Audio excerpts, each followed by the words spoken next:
Video games often let you fulfill your deepest desires, or maybe even just give in to some of the bad stuff sometimes, like corruption. These are 10 games that let you be corrupt. Starting off with number 10, Contraband Police. It's Papers, Please, but 3D and with a whole hell of a lot more corruption. That's the deal here. You play as a border security guard for a fictional Soviet bloc country in the 80s. So you check people's papers to make sure their information lines up, and you inspect their vehicles for possible contraband passing through.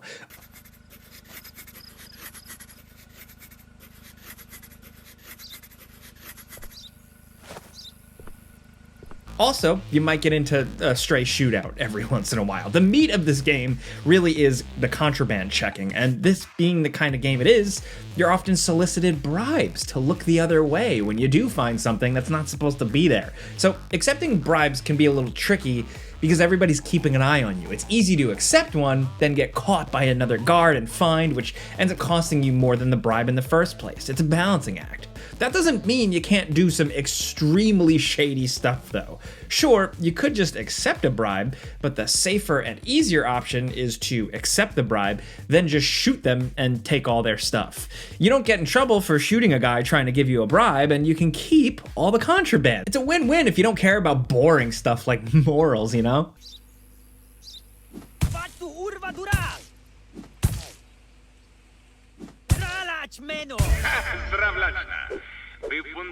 Next, over at number 9, as an undercover cop in the Hong Kong triad, a little bit of corruption is just assumed in Sleeping Dogs. It's just a really underrated game.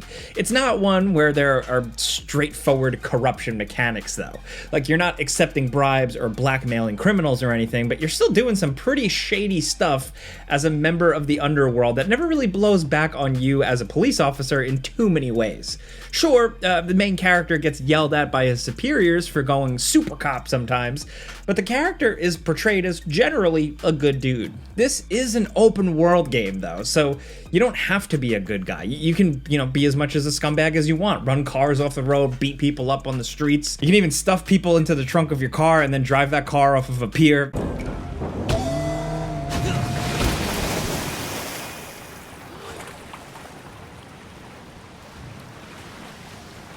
If you're in your cop uniform, you could even arrest whoever you want. Just grab them, slap some handcuffs on them, and then just leave them on the street. There's nothing stopping you from being like the ultimate dickhead here, and you can just abuse your little bit of authority the game gives you left and right. Now, outside of the real crimes you commit as an undercover agent in the game, there's a lot of stuff that's harder to explain, like the debt collection missions where you work for a loan shark. It has nothing to do with the main plot, so there's really no justification for why your undercover cop guy is doing any of this stuff. The only explanation is that it's a video game, we want you to do dumb stuff, and that maybe he is crazy corrupt here.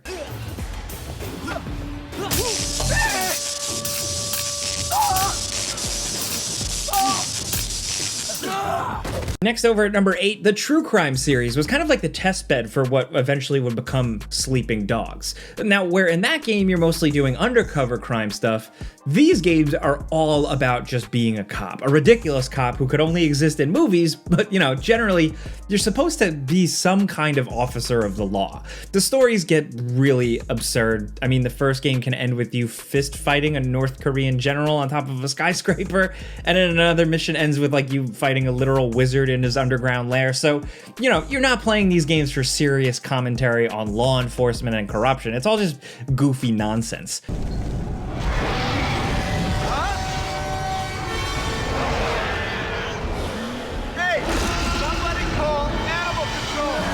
But these games have an entire mechanic dedicated to being a good cop or a bad cop. To be a good cop, you arrest suspects, you shoot running guys in the leg and not the back of the head, you solve crimes properly, and knock guys out instead of killing them. To get bad cop points, you pretty much just do everything else. You kill civilians, you murder everyone, you don't announce that you're a police officer, you fail missions and steal stuff, and then you're a bad cop. And your capabilities for corruption don't stop there, especially with the second game, Streets of New York.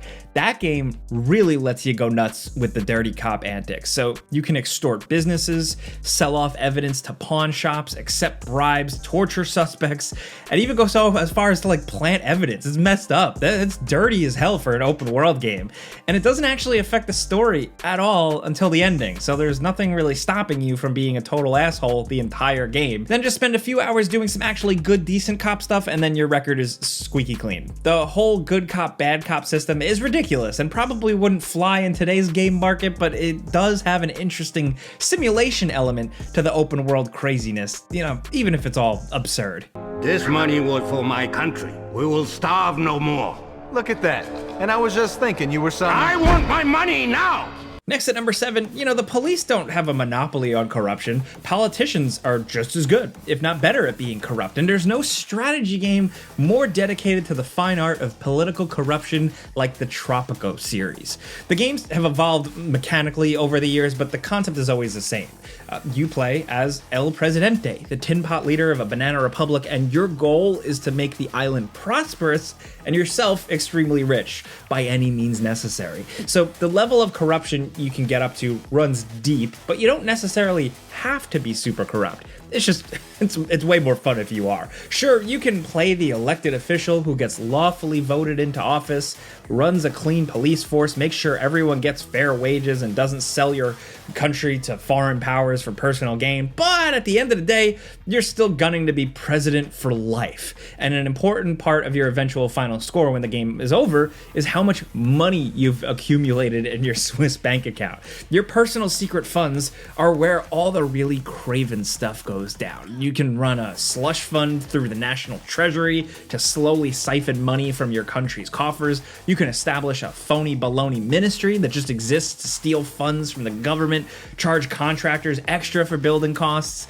You can steal the excess cash and literally just make deals with crime lords if you let the crime rate of the city get too bad. That's just your average everyday corruption. If you want, you can also just go full strongman in these games and abolish all political parties and elections and just rule with an iron fist. Sure, the people will hate it, but what are they gonna do? You're El Presidente in a Tropico game.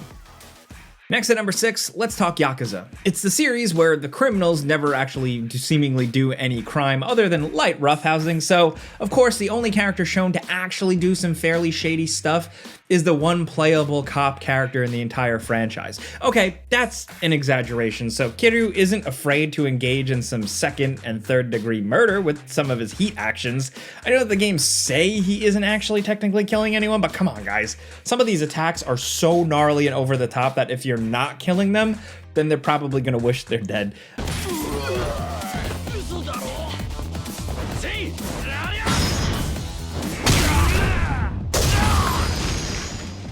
Yakuza 4 introduces us to Tanemura, a cocky, corrupt cop who shakes down dudes in the streets, he extorts businesses, and is in every way just a criminal with a badge. He's the poster child for that, like, corrupt cop thing. When you play as him, you don't actually get to do any of these criminal acts. It's mostly shown in cutscenes, but at least you do get to violently beat up people in the streets because for whatever reason, everyone in these games has a death wish and just kind of wants to beat up whoever you're playing as in the middle of the street. Of course, Tanemura isn't actually that bad. You find out he's doing all this to protect the marginalized people in Little Asia, but he does not make a positive first impression.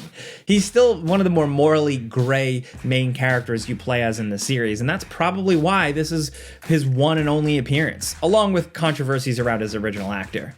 どうせ違法営業店を脅して口止めに賄賂もらったりしてんだろうが。まあ、ご想像にお任せします。それじゃ。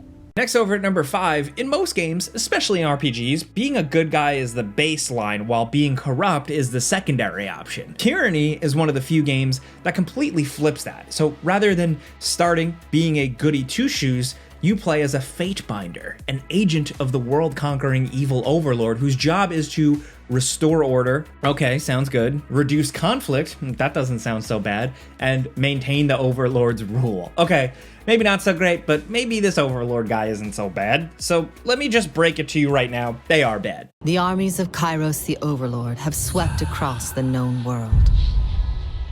All who stood against them fell before their might.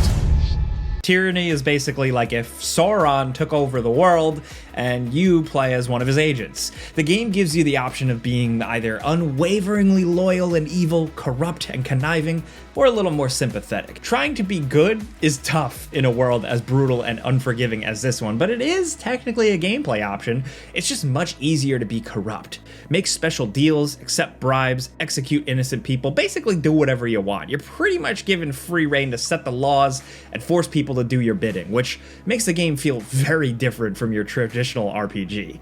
It's short, but this one comes from Obsidian, and it's one of their more interesting stories, as long as you're not afraid to roll around in a pitch black setting where being evil is just much easier than being good. Now at number 4, LA Noire. You're a 1940s cop in a kind of 1940s noir movie style, so of course you're gonna be corrupt. Well, okay, actually it's not that simple. Your main character, Cole Phelps, is supposed to be a good egg, a straight shooter, and you can't do anything obviously corrupt like, make backroom deals or rough people up beyond what was normally expected of a police officer from that time. What you can do, however, is resolve a crime however you want.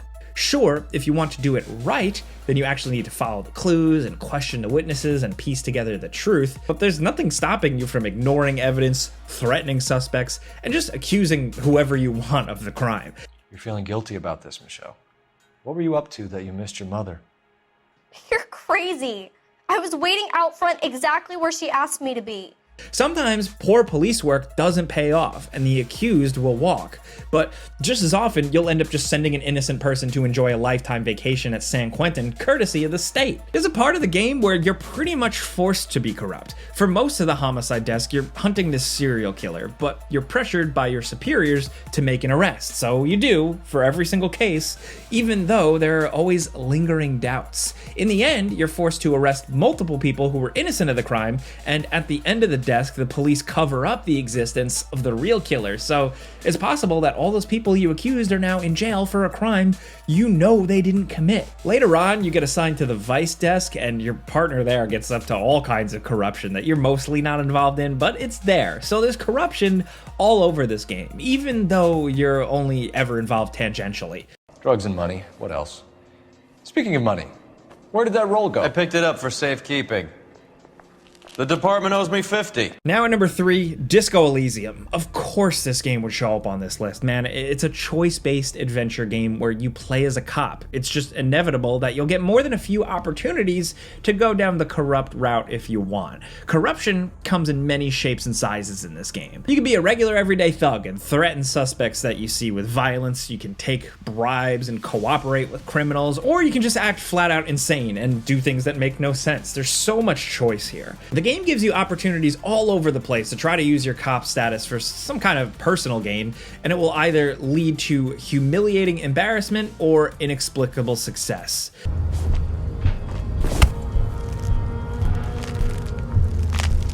How did this happen?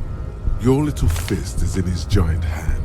That's the thing about Disco Elysium here. Sure, you can try to be corrupt, but you're just as likely to come out on the other side looking like a total fool or get your ass kicked. Actually, that can happen no matter how you're trying to play it. It's just that kind of game. It really is unique. No need to dress this one up. Just tell him what you want. Oh, okay. But why, officer?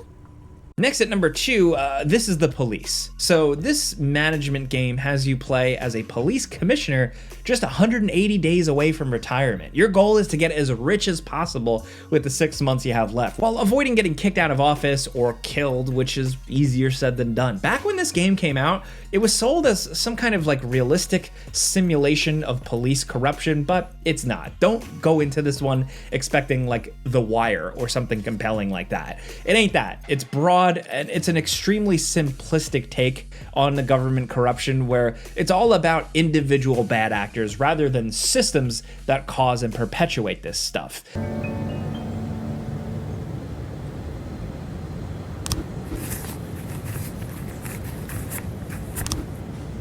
It's also much more story-based than you'd imagine, and the writing is something, that's for sure. Still, if you want a game that's 100% all in on like cartoonish police corruption, then this game and its sequel are what you're looking for. It's the sort of corruption that you see in like a C-tier Bruce Willis movie from like the mid-2000s, but hey, that can still be interesting. Now, if it's fun gameplay and a good story, then look someplace else. But if you've always dreamed of living out the fantasy of being an extremely crooked police commissioner in a world of straw men, then this is the game for you. Hey, did you know that they actually made a follow-up in 2021 called This Is the President? I'm sure that's nuanced. I wanted to make an exception for my 60th birthday, but most of my colleagues are young enough to be my sons, and they'd rather just hire prostitutes.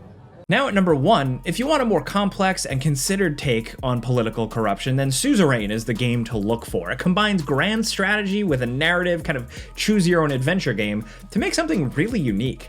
One smart move the game makes is to set its story in a fictional past rather than some nebulous present. In this game, you play as the president of a made-up country in the 1950s who's stuck in a nearly impossible situation. The country's still suffering from the aftermath of a civil war, it's in the middle of a horrible recession, and the corrupt political factions controlling the country are constantly bickering with each other. And on top of that, there's a possible border war to worry about. It's a lot of plates to spin, and your guy somehow has to just navigate it all and bring about a good outcome. Well, good outcome, I mean, you don't have to do that. You can do whatever you want. Just indulge in the corruption and watch the country crumble around you.